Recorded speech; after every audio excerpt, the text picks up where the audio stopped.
be different, but you know, Brother Johnson, when I'm driving and I look and I see a car broke down, I usually say two things. Thank you, Lord, that that's not me. And then I say, Lord, remember that in Washington, a lot of people get hurt, killed on the road. And, you know, we just don't know sometimes. I know people that go traveling and it seems like they have trouble. Everything happens. Car breaks down, they have flat tires, they get a ticket. I mean, all these different things. And, but God has been so good to me and good to Amen. us. And, amen. And Gavin's always asking me, he's like, well, Dave, why did you say thank God when you saw that car broke down? And I'm like, because that's not us, Gavin, and that we're okay. Amen. We come back in a real bad storm, wind blowing like crazy. And it could have, there's a lot of potential there, you know, Brother Johnson, on the road.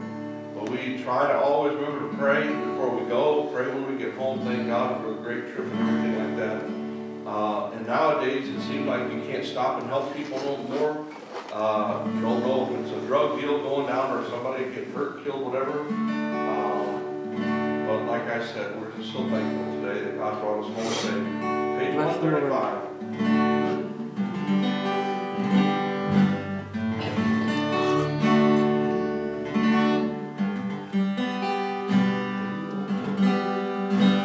I'll be satisfied. When my soul is singing and promising the Lord, I'll be satisfied.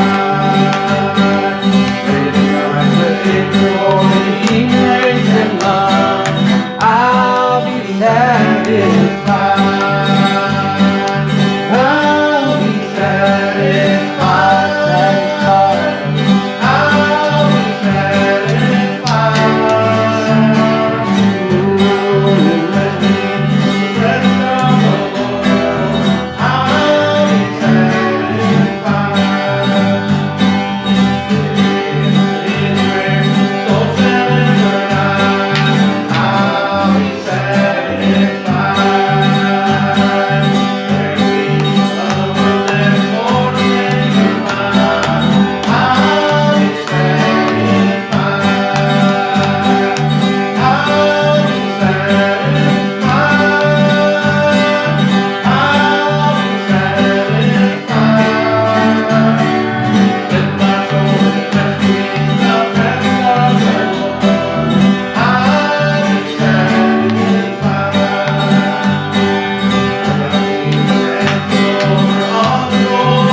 Brother Johnson, you got anything for us this morning? Yeah.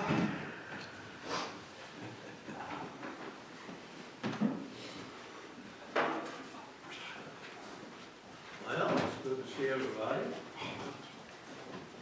Amen.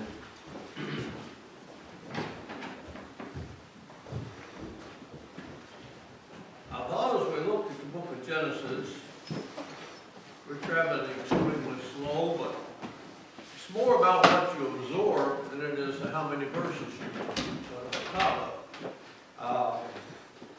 Regardless of what we say, we could turn to one chapter, two chapters. We could cover as many chapters as we wanted to, but you only got so much time to allot during a Sunday school class. And sometimes it's good if people won't think about stuff, absorb it. We looked, you know, in the first verse, it said, in the beginning God created the heavens and earth. That's the whole package. Then in the second verse, he begins to go into details of different steps he took in the creation. And then we come over where it says, let us make man. We there are introduced into what people classify as the doctrine of the Trinity. Us is a plural pronoun. Let us make man in our image. Us and our are plural pronouns. So this designates that there is more than one individual involved in this. We go on a little further. When God makes Adam, He creates all the animals and everything, brings them around for Adam to name, which establishes Adam was an intelligent man. He wasn't a monkey. He was an intelligent man. Then he goes a little farther. The man needs a helpmate, meat. I have a tendency to say helpmate, just like a lot of other folks does, but helpmate, which actually classifies at that state she's a helper. Not a slave, not the grand superintendent, just a helper with her. Then God gives Adam and Eve something. This is before the fall. He gives them the covenant of marriage, which Adam pronounces. Now, when we think about it, Adam did not have a natural father and mother. At this point, there's no brothers and sisters. There's no children. So, I can say, how did Adam know to say this? I must believe that God revealed it to him. For this cause shall a man leave his father and mother and be twain, shall cleave to his wife, they twain, two shall be one flesh. This introduces us to the question of what I call, I don't know what other folks would call it, biblical oneness. There's a great battle among some of the people between biblical oneness and the question of the Trinity. They never really get solved about how they want to think about it. They twain shall be one flesh. Genesis had RH negative blood, type A. I have type B, RH positive. But we got married and we became one flesh. We remain two separate people. But when our oneness can only be classified as in unity. Now we must admit that when God gave Adam and Eve the covenant of marriage, marriage was intended to be a permanent situation. It's not God's will that two people get married and go down the road and one of them says, I ain't happy. It does happen. And sometimes your mate says, hey, I'm leaving. And there ain't much you can do about it. You can pray. Even then. Now I've seen churches destroy people. Their husband, their wife leaves them. If you'll pray, God will bring them back. God will make them come back. I know the boy claims to be a preacher in Toledo. Well, two cases that happened to. This one boy come to me and tell me how God was going to make his wife come back. Finally, I got weary to listen at him. I said, Lord, well, let her choose. I said, you can pray. I said, God can talk to her heart. I said, but ultimately, God will not override her choice. He got upset at me and went and talked to me for 2 or 3 years. But you know what he done? He went out and got another man's wife finally. You know, when you start out on the wrong road, if you ain't careful, it'll take you down to the wrong town.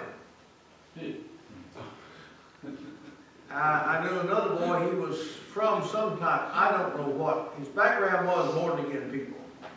And he got saved in Toledo. And he started going to a Church of God. And his wife was Lutheran. She said, I ain't living like this. I like to party, I like to drink. I'm leaving. She left. That boy's getting him down there. He said, boy, now I'll tell you what, if you pray, God will bring that woman back. If you pray, God will bring that woman back. Finally, one day I felt sorry for him. I sat down with him, it was just me and him. I said, ain't nothing wrong praying if you want your wife back. Yeah. I said, but ultimately, God will let her make the choice, whether she wants to come back or not. I said, you can't. See, what happens is, they're taught these things, and when you teach somebody something that is wrong, it won't necessarily necessarily work. Then what do? Person's already tore up, broken-hearted, and despair. They blame themselves.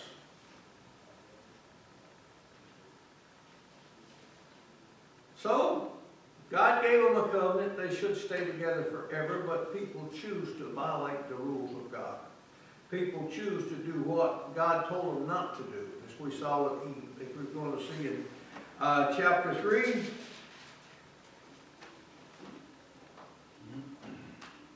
people make choices.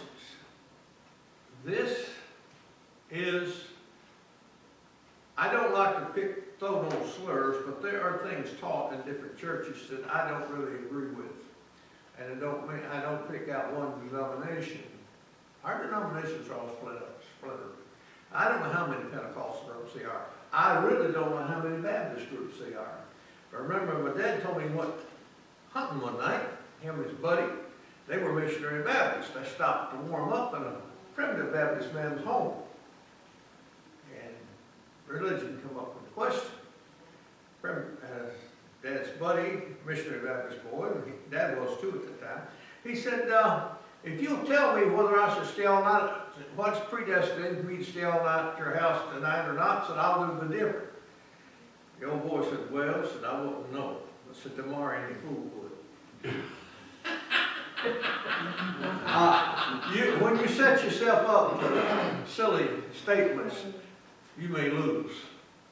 Now the servant, verse 1, chapter 3. The serpent was more subtle than any beast of the field which the Lord God had made, and he said unto the woman, yea, hath God said, you shall not eat of every tree of the garden. That's a positive truth. This is the thing with deception. Quite often, when somebody sets out to deceive me or you, a good portion of what they tell us is the truth. Yeah. And sometimes a majority of it is the truth. But they insert something that is a lie. And lies will always hurt you. Now, yea, and the woman said unto the serpent, we may eat of the fruit of the trees of the garden, but the fruit of the tree which is in the midst of the garden, God hath said, you shall not eat of it, neither shall you touch it, lest you die. Now, I've heard people get down and debate whether or not Adam had just told Eve or what. It doesn't matter. The point is, she knew that God had said they should not do this. But she let Satan to the serpent talk her into looking into Satan. This is why I tell people, you have no business down at the bar. You got no business in the dance hall because numerous temptations are offered you. Satan will see to it. And when you begin to look them over, they will appeal to the flesh. And if you ain't careful, you do that you know you shouldn't do. I've heard people say, well, I was walking down Winchester years and years ago. I met this old fellow, I believe he was Italian. He probably still had a little bit of an accent. Back then, you meet a lot of Polish and Italian people who came over from all countries. We was talking along, getting along just real good. Didn't know each other. Just walking down the street, nice warm sunny afternoon. He said, come in, neighborhood bar. I think you and I forgot. Anyway, bar over on Winchester. He said, come in, I'll buy you a drink. I said, well, no, I don't drink. Oh, come on in, I'll buy you a drink.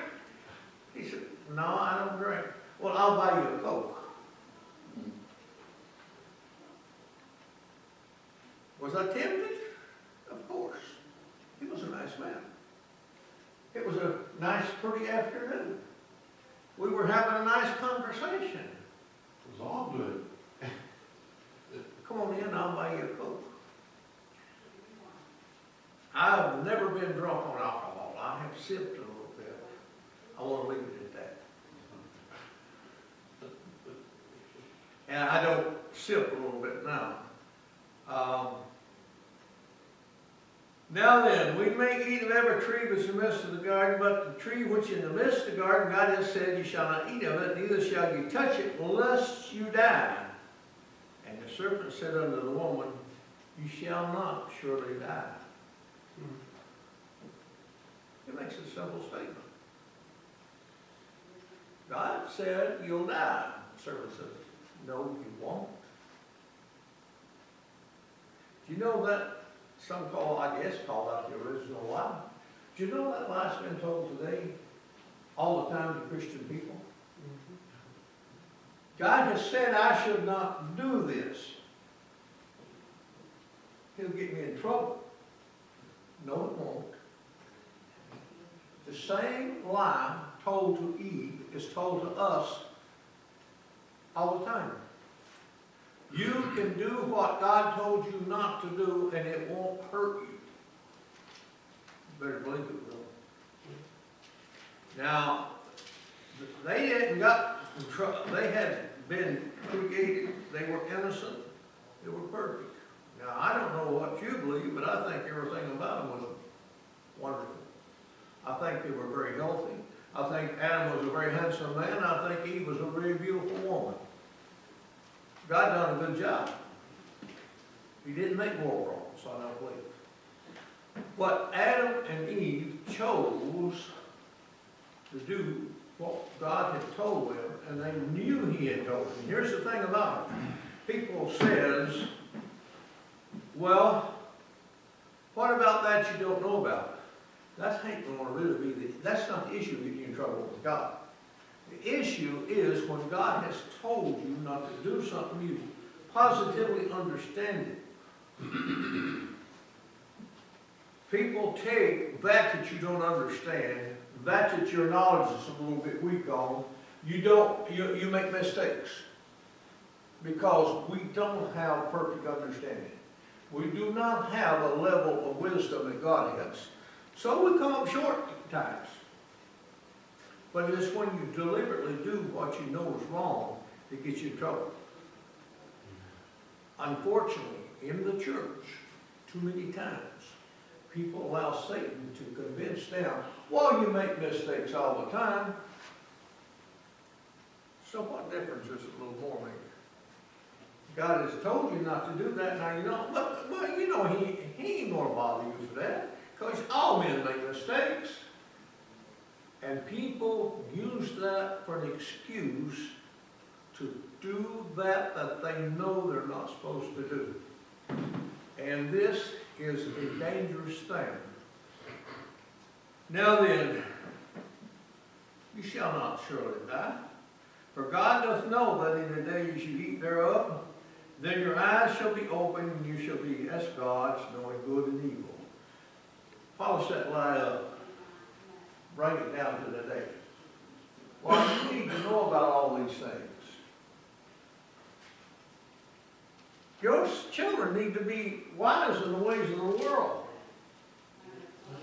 Dress her up like a little harlot and send her off by herself and a boy down to the local rock and roll party where there's plenty of drugs, alcohol, where this poor little girl is overwhelmed with peer pressure to do the wrong thing?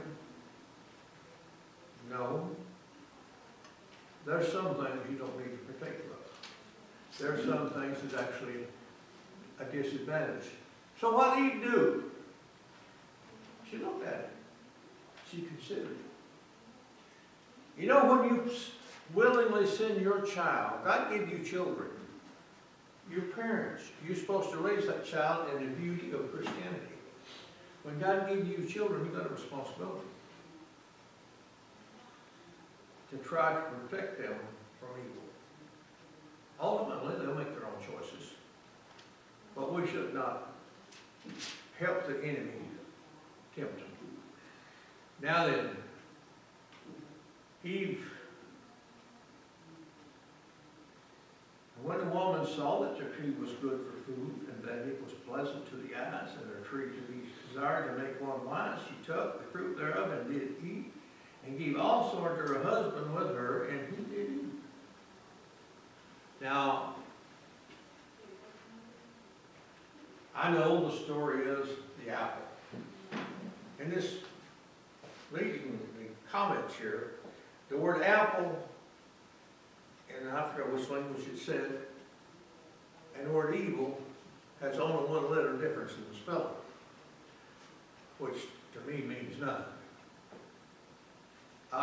We have no way of saying what that fruit was, or even if it was a symbolic representation. The point is, they knowingly disobeyed God.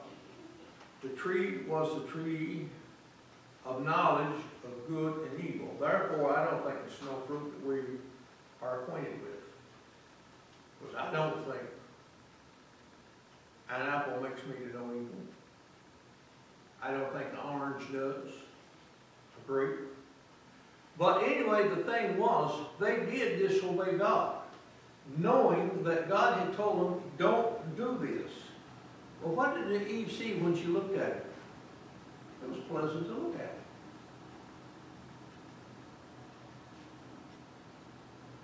It was good for food. And a tree to be desired to make one wise. This is what she saw. And she allowed it to deceive her. She allowed herself to follow the lust, to be deceived into doing so. Now then, and the eyes of both of them were opened, and they knew they were naked, and they sewed fig leaves together and made themselves aprons. Now it's amazing today.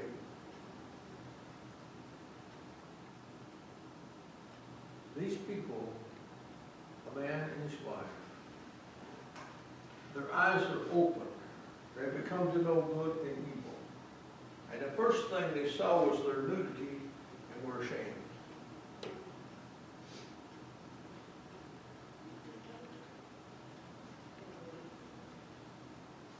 you realize how far mankind has fallen? Today, a man or a woman could go almost nude in the presence of other men's husbands and wives and feel no shame. Amen. The Bible said they'll blush no more. They, you know, and I remember, I know I use it, for instance, my grandmother's Missionary Baptist Church, how strict them old ladies was about proper dress. How strict they was about handling language. You almost got to watch it today, and women will embarrass you. If you're able to be embarrassed. Of course, that does not justify a man speaking wrongly. But it used to be unacceptable in the community for a man to speak ugly in front of a woman. He could go to jail. Or the community figured if her husband jumped on him and beat the far out of him, they thought he had it covered. But today, there is no restrictions. See, we are, I don't care which church you name, we are not living to the Christian standards that our grandparents were. Right. If they're overall in the church,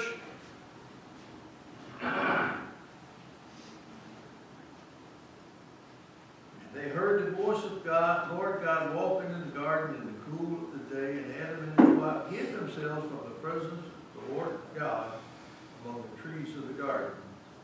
And God called unto Adam and said unto him, where art thou? You know, I don't believe if we walk where we really know is wrong, that when we face God, we're going to be very happy. Now, I believe, I'm walking careful here, but I believe that you give an account for sin when God's taught you, you know what's wrong. Now, I'm not talking about something you did not understand. It was above your level. You by your wisdom, by lack of understanding, you make a mistake. I've made mistakes like that. Thinking I was doing right and making the mistake, and later on I saw that I could have done much better if I'd done it differently. And I've been sorry. Then I've made mistakes when I know better. And sometimes when you make mistakes, and as years goes by, there ain't no way to fix them except say, God, forgive me. God, forgive me. I done wrong there.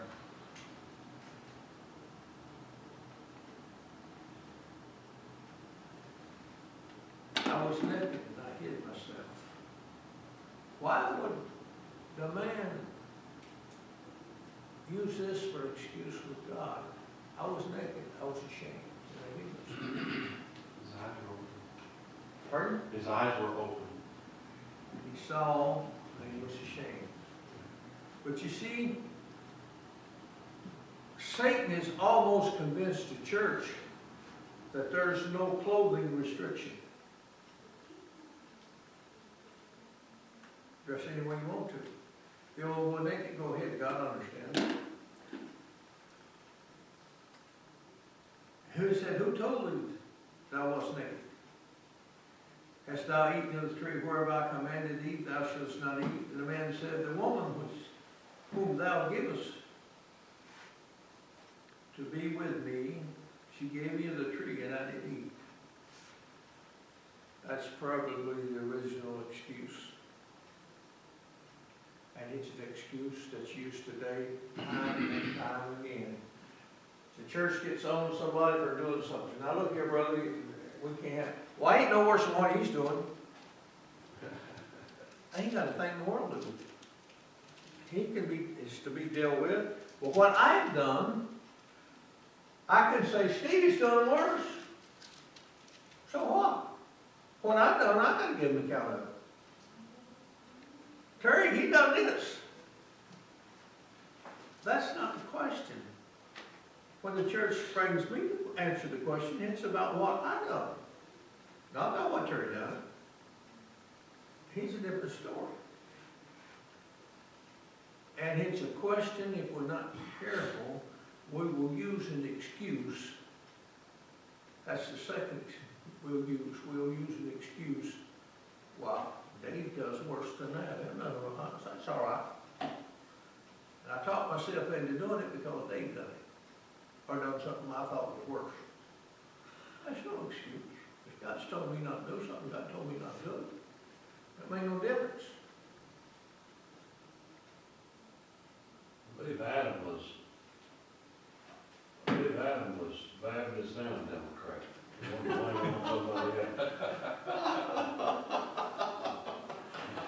Well, I sort of want to leave that one alone. But I'll tell you what, make no misunderstanding. Our born-again churches are under great assault. And they are giving up the battle in a majority level. They're gaining the people because people like to party. If you give the people a party, you'll get a crowd because people flock to what they enjoy. I'm not disappointed in a way how many people share. And you know why most of them are not here? They're not interested. I mean, some people ain't feeling good. I realize that. There is reasons why, justifiable reasons why some people are not here. But if all the people without a reason was here, we'd have a pretty good crowd. But people could not consider. How important is it to know the Scriptures? And when we think about these things, how important it is. Look, from day one and day two, how much chemical change was in the world? Do you know I can't answer that? Because I have no measurement to measure it by. I don't know. I just know God said this happened, this is day one. This happened, this is day two. He doesn't give me all of the details. And scientists wants to say, well, because I don't know all the details, therefore I can't. Of course, they're deceptive. They absolutely have no proof of evolution. They teach it every day in school. And they said, well, the missing link, we're going to find it one day. And I said, they're not talking about missing link. whole chain's missing. Every step between a man and a monkey is missing. Because it's just not there. The woman that thou givest me, see, she's the cause of it. And I see men today jokingly say that, and they unfairly abuse women with that. Adam had the responsibility of what he done on his own. Brother Johnson, he was almost blaming God there. I'm sorry? He was almost trying to put the blame back on God. He said, the woman that thou gavest me. That's a good point. How much? Everybody's at fault but me. Like I said.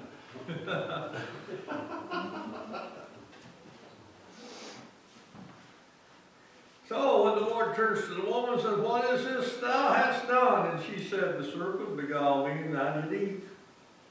Blame the serpent. Do you know what, to get saved, what you gotta do? Oh, Lord, Steve said all kinds of wrong things. Oh, Lord, Terry's done all this wrong. God, forgive me of my sins. It ain't about what the other person's done. They have to get forgiveness for their own sins. But she sees each situation here, they pass them up. These emotional changes, that's never stopped. They're going right on amongst other people today. And the Lord said unto the serpent, because thou hast done this, thou art cursed above all cattle, and above all beasts of the field. On thy belly shalt thou go, and thus shalt thou eat all the days of thy life. Now, I never did get into the debate. Are we talking about an actual physical snake? Are we talking about the symbolic representation of Satan? I do know the snake crawls on his belly, and if there's any dust up, he has to crawl through it. But it doesn't matter. Satan listened to a voice of deception, or he spoke it, and Eve listened to it. And this beguiled her, deceived her into doing the wrong thing. How many beguiling preachers have we got in the pulpit today? I'm not picking on no denomination, but how many men are getting up there and they're excusing people's sin if you just do it my way? In other words, Satan wanted them to worship him. Preacher wants them to follow him. People beguile him. I don't know Joel Osteen. I've never listened to him, but different Christian folks that I have known have described him to me in such a way that I never had a heart to want to listen to him. If the story I hear is true, he is beguiling thousands and thousands of people. But you know what? People want an excuse to do that God has said it's wrong. So, if you get in the party group, you hide. You help pay the money, you satisfy the leadership. When years ago, Brother Johnson, down in Tennessee where my grandparents lived, they got a big old wraparound porch. And there was two of my family members that had cheated on their wives, and it was about to break the family apart. One was a deacon in the church, the other one was set aside to be it was real bad. I'll just tell you it was bad.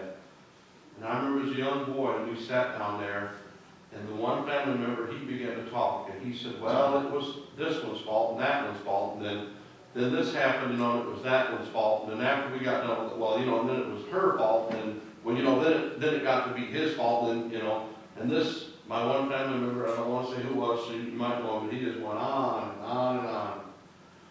And when he got done talking, the other family member sat down at the other end of the bench, he raised his hand, and he said, I sinned against God, and I hurt my wife, and I have just about destroyed my family. And I have no one to blame but me. And he said, and I have begged my family and begged God to forgive me. He said, I've lost everything that I had that was important to me. Was he talking about money? They got a big fine homes, you talking about that? What was the most important thing that he lost? He lost his integrity with God. And his family. And everybody respected him and looked up to him. The one member of the family went on for an hour. The other one talked for about 30 seconds. And he said, I know that I was wrong. Then my Uncle Ernie, some of you might have knew my Uncle Ernie Drummond. He was in church at the time. He said, it's time to pray. He said, it's time. And I mean, let's get with it. And everybody on that wraparound porch, Brother Terry, got down. And it's been a long time since I've seen a group of people pray like that. Amen. Now, the one is still alive today. He still is making them same excuses, Brother Terry. The other one, it doesn't get brought up much. But if it does, he said, I was wrong. And that's the difference. If we're not careful, it's easy to let the other persons, sometimes they have done something wrong, to let them justify in our minds what we want to do. And sometimes you can allow the other person to destroy you because they do something wrong. Then sometimes you allow lust to get in your heart. And lust will destroy you. And it will always give you all kinds of excuses why it's all right. But when sin brings forth death, there comes a day that you will face it. Now, you sound like the one fellow faced it. No doubt about forgiveness. God is forgiving. God's merciful. More merciful than people is. The other man, I don't know whatever happened to him. But fortunately, I'm not the judge. I don't have to pay attention to these things. Amen. And the Lord said unto the serpent, in other words, the dust all days, I will put enemy between thee and the woman, and between thy seed and her seed. It shall bruise thy head, and thou shalt bruise his heel. Unto the woman he said, I will greatly multiply thy sorrow and thy conception. In sorrow thou shalt bring forth children, and they desire shall be thy husband, he shall rule over thee. Now this was actually, this is the point that God puts the man in the head of the family in reality. He shall rule over. God created an order, a natural order, which people are destroying. A system doesn't work right unless we follow God's natural rules. And a lot of people are not following. Sometimes the wife runs things because the husband won't. He just plain won't take it. He just plain won't step up to the plate and do his job. So what's she do? In some cases, she takes care of it because he won't do it. That's sometimes. Then there's some women that is going to be the head of the house, or they ain't going to stay. Steve preached the other day, and it's really and really truthful. People should be cautious in getting married. When you go with a girl or a boy, there's more to them than just their pretty looks or lack of them. They got character. They got expectations. Too many young girls that are Christian have looked at a boy and they said, boy, he's so pretty. I know he drinks a little bit. I know he takes a little drugs. I know he runs around. But when I get him and we get married, I'm going to change him.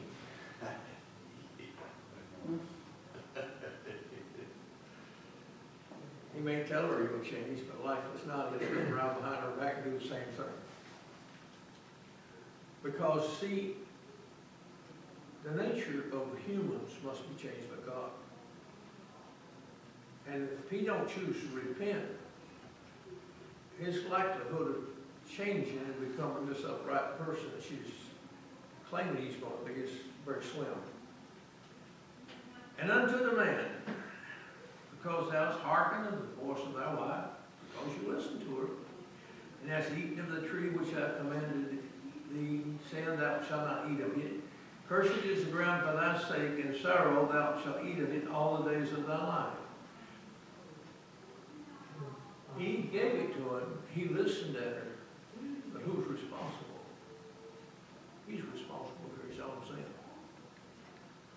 because he chose to do it. And that's the same, how many times have you had somebody very sweetly and very nicely entice you to sin?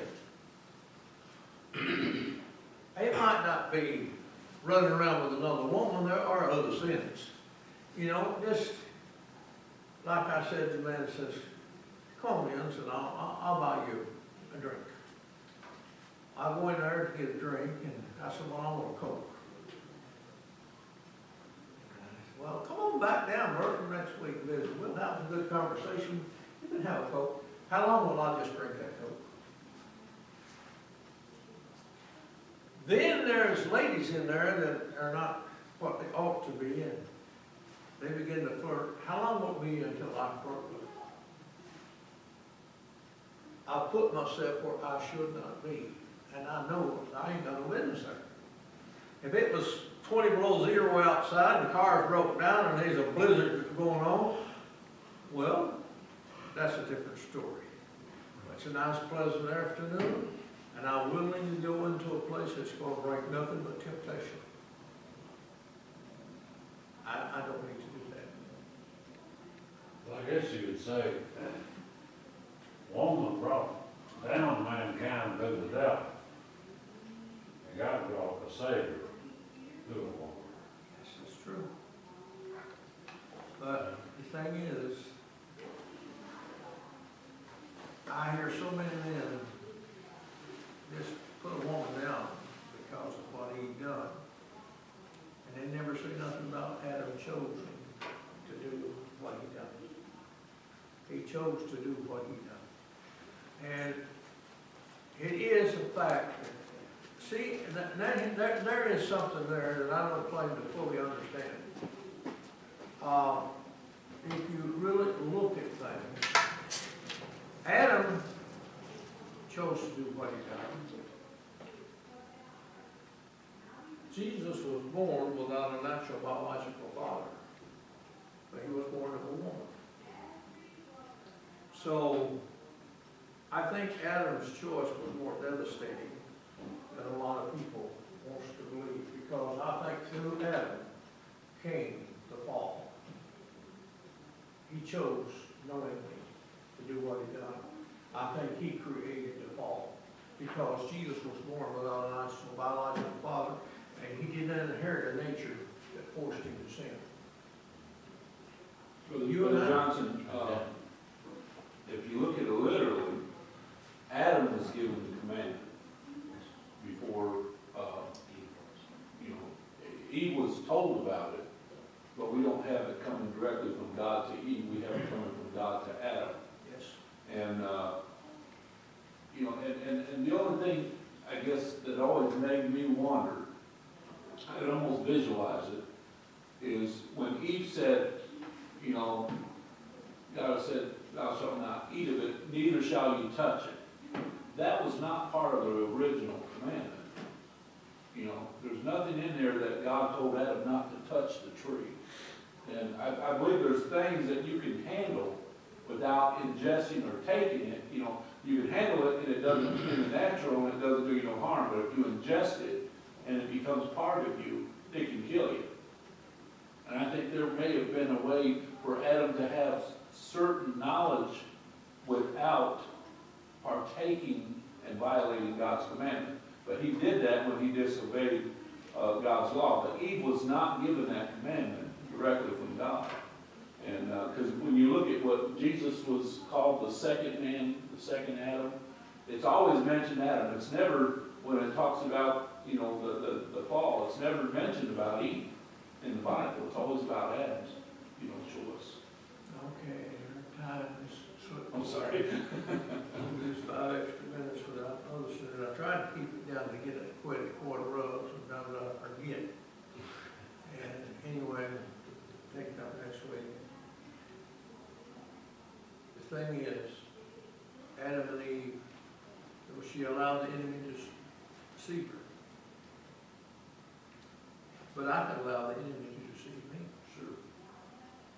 She allowed him to deceive her. Adam knowingly chose to do what was wrong. I believe this is why Adam's choice in what we classify as the Adam nature are something that brings me and you, we automatically become sinners.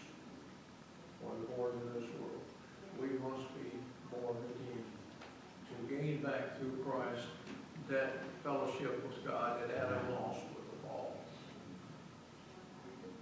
Until next Sunday. I got a friend of mine, he's one of them old apostolic boys. He was the first one I ever heard say this a long time ago. He said, every time something happens in my life, he goes, I got this choice. I can blame my mother, my father, God, and the government. He goes, but every morning when I shave, there's my problem looking right back at me in the mirror. He always said, that's me. That's me.